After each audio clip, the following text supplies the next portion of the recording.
So it's easy for me to say, you got to do something about it because you're the leader. Right? But what are you going to do to protect these people? Huh? What are you going to do to save your work environment? Well, I've got some things for you to do. Number one, write it down. Have a communication policy that every employee has to get and sign a copy that they have read it and you've got it in the file.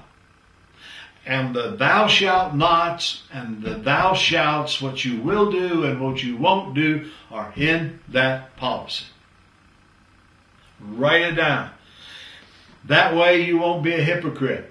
You have to enforce the rule because it's policy. Right? If you don't, then you're in trouble. You have got to make sure you enforce it. Now I want to warn you about something else that will happen in your company.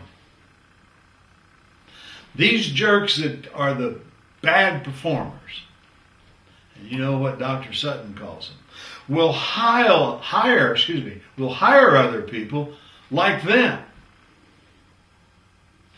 And you have to make sure that in the recruiting and hiring process, that your human relations folks, or you personally, or somebody has checked in to this personality to make sure it's not a hostile person. It's not a rude person. It's not someone who's going to break these rules.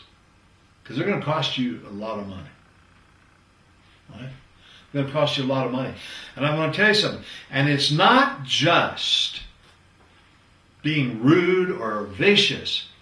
Just being cool. Southwest Airlines will not hire someone to work for them who doesn't have a warm, outgoing personality. They may not be rude and nasty. They're nothing. They just do their job, won't be left alone. That's not good enough for Southwest Airlines. They want their people to reach out and to make other people feel good. And that's got to be in your policy, and people have to be rewarded for doing it. Those people who are hostile, who are mean, who are mistreating others, they've got to be punished, and you have to enforce it. And the folks who are doing it right got to be rewarded, or your policy doesn't mean anything. These folks who are mistreating others are incompetent. Might be the best engineer in the world, might be a great accountant in the world. But in your organization, they're incompetent because they are hurting the effectiveness of the organization and the efficiency of it. They're hurting your organization in the community. What? How could that be? Because the folks who work there are going home and talking to the people at home. They're telling others about what goes on in the workplace. And so now you have a reputation as a difficult place to work. And I have been with companies who have a reputation as being an exciting, wonderful, friendly, welcoming place to work. And I have worked with companies that has a revolving door and turnover because they have a reputation. This is not a place to be. Folks will think, oh, I can put up with it. They go in there, they can't put up with it. Right? It will hurt you in your community. Instead, you embrace those people who perform exceptionally well. Right?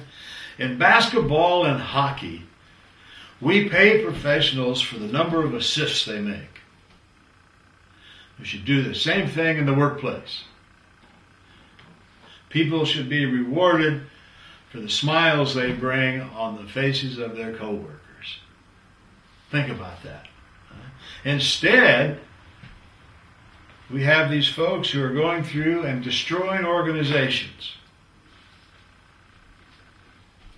because of their hostile behaviors. They got to go.